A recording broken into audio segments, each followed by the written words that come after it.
Hello friends, welcome to my YouTube channel BEd lesson plan. दोस्तों, lesson plan की series में आज हम एक नया लेसन प्लान लेकर आए हैं जिसका प्रखंड है राष्ट्रकूट वंश। यह लेसन प्लान कक्षा 6 के लिए बनाया गया है। यह सामाजिक विषय से संबंधित है और यह उप विषय इतिहास के अंतर्गत आता है। तो दोस्तों, लेसन प्लान के फॉर्मेट के अनुसार हम सबसे ऊपर पाठ योजना संख्या लिखते हैं, उसके बाद संस्था या विद्यालय का नाम जहाँ भी शिक्षण के लिए आप जाएंगे, और उसके बाद ब्लॉक्स बनाते हैं जैसा कि आप अपनी स्क्रीन पर देख पा रहे हैं। इन ब्लॉक्स में दिनांक, कक्षा, वर्ग, विषय, उप विषय, कालांश और अवधि जैसी सूचनाएं लिखते हैं। विषय में सामाजिक विषय, उप विषय इतिहास और कक्षा 6। बाकी सूचनाएं आप अपने समयानुसार लिखेंगे। इसी क्रम में आगे बढ़ते हुए हम प्रकरण लिखेंगे जो कि आज का हमारा है राष्ट्रकूट वंश। इसके बाद हम सामान्य उद्देश्य लिखते हैं। तो दोस्तों, सामान्य उद्देश्य जो होते हैं वो किसी विषय के लिए कॉमन ही होते हैं, इसलिए हम 5 लेसन प्लान के बाद सामान्य उद्देश्यों को पूर्ववत लिखना प्रारंभ कर देते हैं। फिर भी जो हमारे नए दर्शक हैं उनके लिए एक बार हम सामान्य उद्देश्य देख लेते हैं। सबसे पहले सामान्य उद्देश्य में देखें तो इसमें लिखेंगे कि विद्यार्थियों में ऐतिहासिक तथ्यों एवं घटनाओं का ज्ञान कराकर उनके ऐतिहासिक ज्ञान में वृद्धि करना। दूसरा है विद्यार्थियों में इतिहास विषय के प्रति रुचि विकसित करना। तीसरा है विद्यार्थियों की मानसिक शक्तियों का विकास करना। चौथा है विद्यार्थियों को अवकाश के सदुपयोग हेतु प्रशिक्षित करना। पांचवा है विद्यार्थियों में देश प्रेम की भावना जागृत करना। छठा है विद्यार्थियों को जीविकोपार्जन के योग्य बनाना। सातवां है विद्यार्थियों में आदर्श चरित्र का निर्माण करना। आठवां है विद्यार्थियों को अवकाश के महत्व से अवगत कराना। और अंतिम में है विद्यार्थियों को तथ्यों को समझाकर उससे संबंधित नई खोजों की भावना विकसित करना। तो ये हो जाएंगे हमारे सामान्य उद्देश्य। अब हम बात करेंगे विशिष्ट उद्देश्यों की। विशिष्ट उद्देश्य में सबसे पहले लिखेंगे ज्ञानात्मक। इसमें लिखेंगे कि विद्यार्थी राष्ट्रकूट वंश के बारे में जानकर उसका प्रत्यास्मरण कर सकेंगे। अभिरुच्यात्मक में लिखेंगे कि विद्यार्थी राष्ट्रकूट वंश में बने प्रसिद्ध इमारतों, भवनों, स्थापत्य कलाओं की शैली के बारे में समझने तथा अध्ययन करने की रुचि विकसित कर सकेंगे। कौशलात्मक में लिखेंगे कि विद्यार्थियों में राष्ट्रकूटकालीन साम्राज्य एवं प्रसिद्ध स्मारकों को भारत के मानचित्र पर प्रदर्शित करने का कौशल विकसित हो सकेगा। अनुप्रयोगात्मक में लिखेंगे कि विद्यार्थी राष्ट्रकूटकालीन ऐतिहासिक घटनाओं, तथ्यों तथा प्रसिद्ध इमारतों का विश्लेषण करके निष्कर्ष निकालकर अपने जीवन में उनका प्रयोग कर सकेंगे। इसके बाद दोस्तों हम फॉर्मेट के अनुसार सहायक सामग्री लिखते हैं, जिसमें लिखेंगे कि लपेट श्यामपट पर बना राष्ट्रकूट राजवंश से संबंधित महत्वपूर्ण बिंदु। शिक्षण विधि में लिखेंगे प्रश्नोत्तर प्रविधि, उदाहरण तथा व्याख्यान विधि। इतिहास विषय में ज़्यादातर हम व्याख्यान विधि का ही प्रयोग करते हैं। पूर्व ज्ञान में लिखेंगे विद्यार्थी दक्षिण भारत के 6ठी शताब्दी से 11वीं शताब्दी के मध्य उदय होने वाले राजवंशों के बारे में सामान्य जानकारी रखते हैं। इसके बाद जो हमारा सबसे महत्वपूर्ण खंड है प्रस्तावना का, जिसमें हमको उद्देश्य कथन प्रश्नों के माध्यम से निकलवाना होता है। तो इसमें हम 2 कॉलम बनाएंगे, छात्राध्यापक क्रियाएं और विद्यार्थी क्रियाएं। दोस्तों, प्रस्तावना एक कौशल है। इस कौशल में के कुछ नियम होते हैं। इन नियमों के अनुसार ही प्रस्तावना बनाई जाती है। इसमें एक नियम यह होता है कि प्रश्नों की संख्या न बहुत ही अधिक होनी चाहिए न बहुत ही कम। इसलिए एक सामान्य नियम है कि हम कम से कम 3 प्रश्न और अधिक से अधिक 5 प्रश्न ही रखें, न इससे कम न इससे ज़्यादा। और प्रत्येक प्रश्न का संबंध अगले प्रश्न से जरूर होना चाहिए। तो सबसे पहला प्रश्न है कि विंध्य पर्वतमाला से लेकर कन्याकुमारी तक का भूभाग क्या कहलाता है? तो उत्तर में हम लिखेंगे दक्षिण भारत। फिर अगला प्रश्न करेंगे, जैसे कि यहाँ उत्तर दक्षिण भारत हो चुका है, तो इसी अनुसार हम अगला प्रश्न करेंगे कि दक्षिण भारत में 6ठी से 11वीं शताब्दी के मध्य किन किन वंशों का उदय हुआ? तो उत्तर में लिखेंगे हम कि राष्ट्रकूट वंश, चालुक्य वंश, पल्लव वंश, चोल वंश।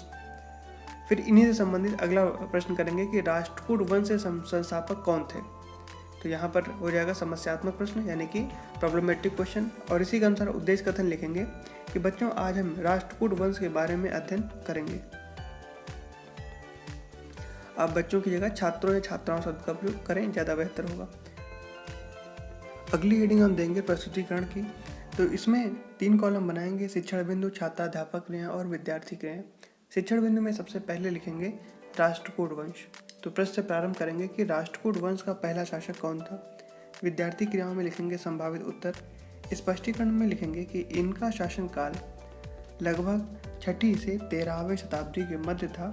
इस काल में उन्होंने परस्पर घनिष्ठ परंतु स्वतंत्र जातियों के रूप में राज्य किया। उनके ज्ञात प्राचीनतम शिलालेखों में 7वीं शताब्दी का एक राष्ट्रकूट ताम्रपत्र मुख्य है, जिसमें उल्लिखित मालवा प्रांत के मानपुर में उनका साम्राज्य था। राष्ट्रकूट वंश का प्रारंभ 736 ईस्वी से 973 ईस्वी तक माना जाता है। इस वंश का प्रथम राजा दंतीदुर्ग था। इन्होंने अपनी राजधानी मान्यखेट को बनाया, जो आधुनिक शोलापुर के निकट थी।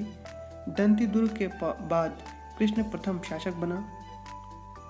और विद्यार्थी क्रियाओं में लिखेंगे कि विद्यार्थी ध्यानपूर्वक सुनेंगे। अगली हेडिंग हम देंगे शासन व्यवस्था की। तो इसमें प्रश्न करेंगे कि प्रशासन में सर्वोपरि कौन था। तो विद्यार्थी क्रियाओं में लिखेंगे संभावित उत्तर। स्पष्टीकरण में लिखेंगे कि दक्षिण भारत के राज्यों की शासन व्यवस्था में राजा ही सर्वोपरि होता था।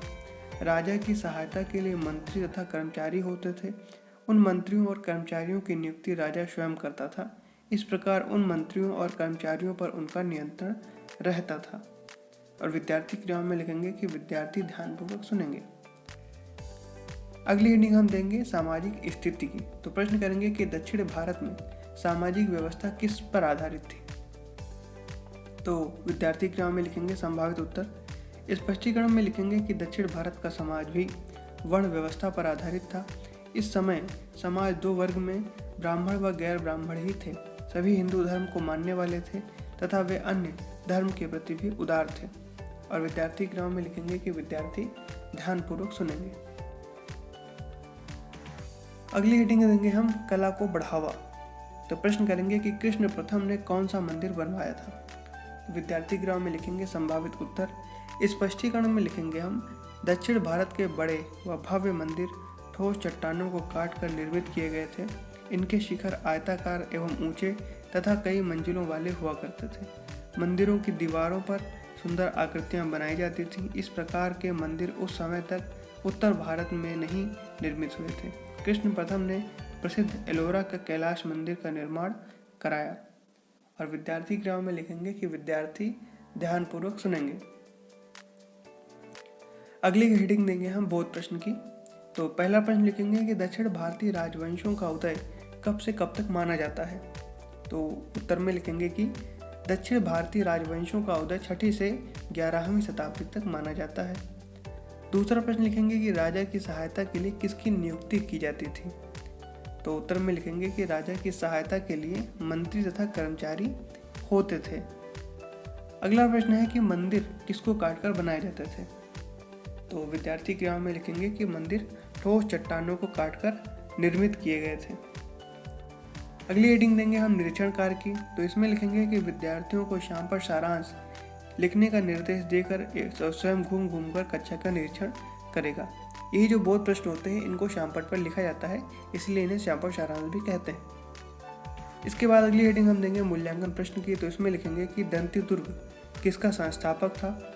ये प्रश्न मौखिक रूप से ही पूछे जाते हैं मूल्यांकन प्रश्न और पढ़ाए गए पाठ से ही संबंधित होते हैं। अगला प्रश्न है कि दक्षिण भारत की शासन व्यवस्था में सर्वोपरि किसे माना जाता था। और तीसरा प्रश्न है कि एलोरा के प्रसिद्ध कैलाश मंदिर का निर्माण किसने करवाया था। और अंतिम प्रश्न है मूल्यांकन प्रश्न का कि इस समय समाज कितने वर्गों में बटा हुआ था। तो ये हो जाएंगे हमारे मूल्यांकन प्रश्न।